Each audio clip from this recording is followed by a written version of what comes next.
ফরজ নামাজে রাকাত যদি ভুল হয় কি করবেন? এর উত্তর হলো, ফরজ নামাজে 4 রাকাতের জায়গায় যদি আপনি 3 রাকাত পড়েন অথবা 4 রাকাতের জায়গায় 5 রাকাত পড়েন, 1 রাকাত কম অথবা বেশি, তাহলে সেক্ষেত্রে অবশ্যই প্রথমত জোড় নামাজকে আপনার জোড় হতে হবে, অর্থাৎ যাতে করে 4 রাকাতেরটা যদি 5 রাকাত পড়ে ফেলেন তাহলে সাথে আরো 1 রাকাত যোগ করবেন।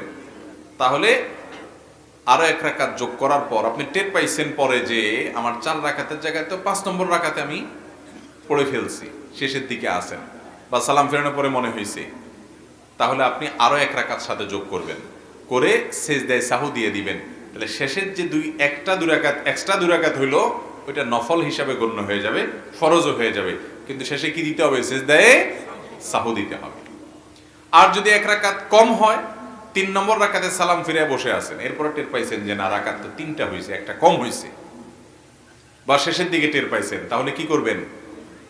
তাহলে অবশ্যই অবস্থায় দাঁড়ায় যাবেন, দাঁড়ায় আরো 1 রাকাত পড়ে ফেলবেন, 1 রাকাত পড়ে এরপরে সেজদায়ে সাহু দিয়ে নামাজ পড়বেন, নামাজ হয়ে যাবে ইনশাআল্লাহ। আর যদি 5 রাকাত পঞ্চম রাকাতের মাঝামাঝি পর্যায়ে বা দাঁড়ানো অবস্থায় মনে হয় 4 রাকাত থেকে উঠে দাঁড়ায় গেছেন, এখন মনে হয়েছে, তাহলে ওই অবস্থায় ফেরত আসবেন, এসে সেজদায়ে সাহু দিবেন বসে, এরপরে নামাজ হয়ে যাবে ইনশাআল্লাহ, এবং আপনার কোনো আর ওই নামাজ দোহরাইতে হবে না। পঞ্চম রাকাত পড়ে ফেলছেন, শেষে আছেন, তাহলে এবার আরেক রাকাত যোগ করবেন। আর পঞ্চম রাকাতের মাঝে আছেন, শুরুতে আছেন, তখন মনে হয়েছে, তাহলে ওখান থেকে ব্যাক করবেন, ব্যাক করে সেজদায়ে সাহু দিবেন, শেষে নামাজ হয়ে যাবে ইনশাআল্লাহ। বুঝতে পারছেন কথা? এটা জামাতের সাথে হোক আর একাকী হোক, সর্বাবস্থায় একই কথা প্রযোজ্য, যে রাকাত নিয়ে যদি ভুল হয় তাহলে সেক্ষেত্রে এভাবে করবেন। আর যদি সন্দেহের মধ্যে পড়ে যান রাকাত কি 4টা না 5টা, এটা কি আপনাদের মাঝে মধ্যে হয় না প্রায় সময় হয়? এই রোগীর সংখ্যা বেড়ে গেছে, এত দান্দা মাথা, ফেসবুক, ইউটিউব, টিকটক, লাইক, এটা সেটা, নামাজের মধ্যে আর মনোযোগ ধরে রাখা যায় না, শুধুমাত্র লাল নীল মাথায় আসে, তাই না ভাইরা আমার? এটা খুব খারাপ কথা যে নামাজের মধ্যে মনোযোগ আমার একেবারে নাই, খুব খারাপ কথা। যদি কখনো এরকম হয় যে 3 না 4 আমি ডিসিশন নিতে পারতেছি না, তাহলে দেখতে হবে মন বেশিরভাগ কোন দিকে টানে। বেশিরভাগ যদি 4-এর দিকে টানে তাহলে 4 ধরে ফেলতে হবে এবং শেষে সেজদায়ে সাহু দিয়ে নিবেন। আর যদি বেশিরভাগ 3 মনে হয় তাহলে 3 ধরে শেষে আরেক রাকাত করে সেজদায়ে সাহু দিয়ে নিবেন, 4 রাকাতের নামাজ হলে। আর যদি 3 না 4 কোনো দিকে মন আপনার সমান, মানে বেশি টানে না, বরং সমান সমান মাঝখানে দাঁড়ায় আছেন, একেবারে এদিকেও টানে না মন, ওই দিকেও টানে না, এমন এক জটিলতায় আছেন, তাহলে সেক্ষেত্রে কমটা ধরবেন। কোনটা ধরবেন?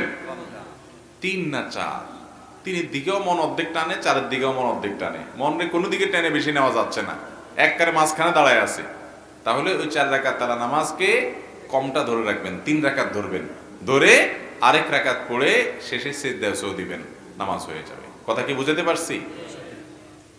আর যদি প্রবল ধারণা হয় যে না 4-এর সম্ভাবনা বেশি, 3-এর ব্যাপারে ওয়াসওয়াসা আসতেছে, তাহলে সেজদায়ে সাহু লাগবে না, 4 দিয়েই নামাজ শেষ করে ফেলবেন। আর 3 সম্পর্কে যে হালকা হালকা মনে হচ্ছে, এটা বুঝবেন যে শয়তানের ওয়াসওয়াসা, ওইটার কারণে সেজদায়ে সাহু দেওয়া লাগবে না। তাহলে মাঝামাঝি দাঁড়ায় থাকলে কমটা ধরে সেজদায়ে সাহু দিবেন। আর কোনোভাবে যদি ডিসিশন নিতে না পারেন তাহলে যে পদ্ধতি বলে ওই পদ্ধতি অবলম্বন করবেন। বুঝে আসছে কথা?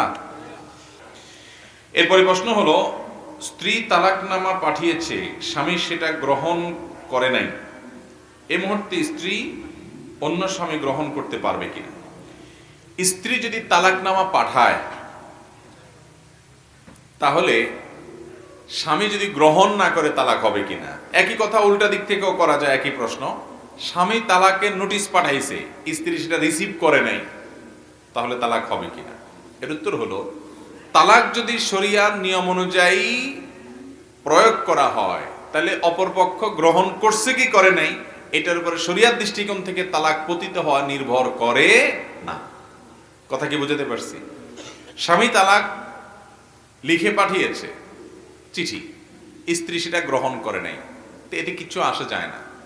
স্বামী যদি তালাক লিখে পাঠিয়ে থাকে, তালাক হয়ে গেছে, স্ত্রী গ্রহণ করুক বা না করুক। স্ত্রী যদি তালাকনামা পাঠায় স্বামীকে, তো স্ত্রী তালাক দিতে পারে কিনা? উত্তর হলো স্ত্রী সরাসরি তালাক দিতে পারেন না। স্ত্রী তালাক নিজের প্রতি নিজে গ্রহণ করতে পারেন যদি স্বামী তাকে সেই পাওয়ার দিয়ে থাকে, যেটাকে অর্পিত তালাক বলে।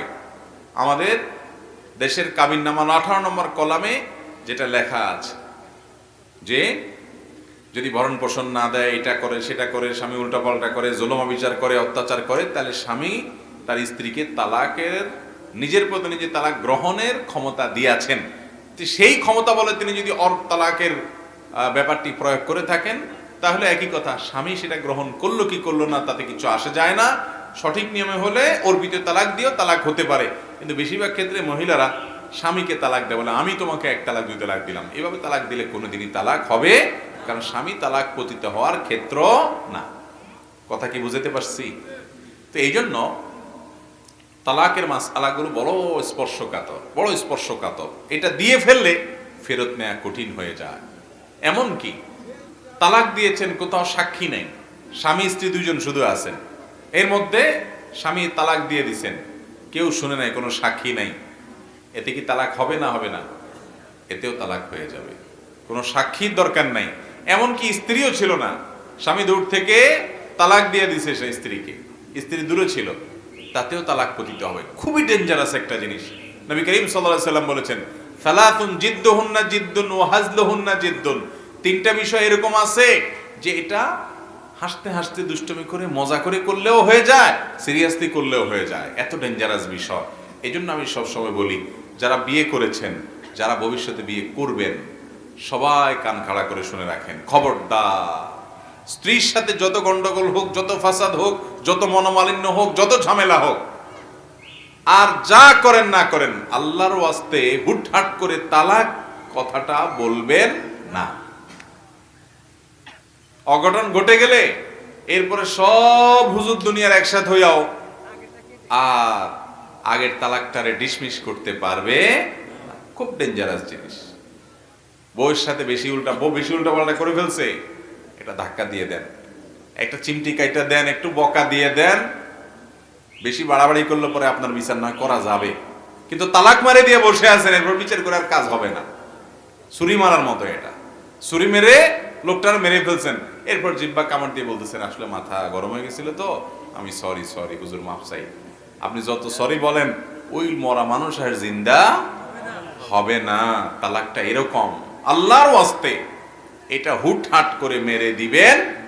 বহুত মানুষ আছে, এত ছোট লোকের ছোট লোক, কিছু হইলেই হলো কথায় কথায় তালাক, কথায় কথায় তালাক, আছে না নেই? আল্লাহ তাআলা আমাদেরকে হেদায়েত দান করুন। মহিলাদের মধ্যে কিছু আছে, কিছু হইলেই কয় আমরা এক্ষণ তালাক দিয়ে দিবি, আর বারবার চলে যাবো, আছে না নাই? এক্ষণ তালাক দিয়ে দিবি, আমার বারবার চলে যাবো। মনে হয় যে মায়ের হাতের মোয়া চাইতেছে আর কি, ছোট লোক। আবার অনেক স্বামী আছে, সেও এরকম, কিছু হইলেই বলে যে তোমার আমি তালাক দিয়ে দিব, তোমার রাখবো না, তোমার সংসার করবো না, তোমার বারবার চল পাঠিয়ে দিব, এরকম আছে না নাই? এগুলোর বলে ছোট লোক। এই মহিলাও আছে কিছু, পুরুষও কিছু আছে। আল্লাহর ওয়াস্তে তালাকের কথা এরকম হুটহাট করে বলবো, খুব ডেঞ্জারাস। হয়ে গেলে আর ঠেকাতে পারবেন না।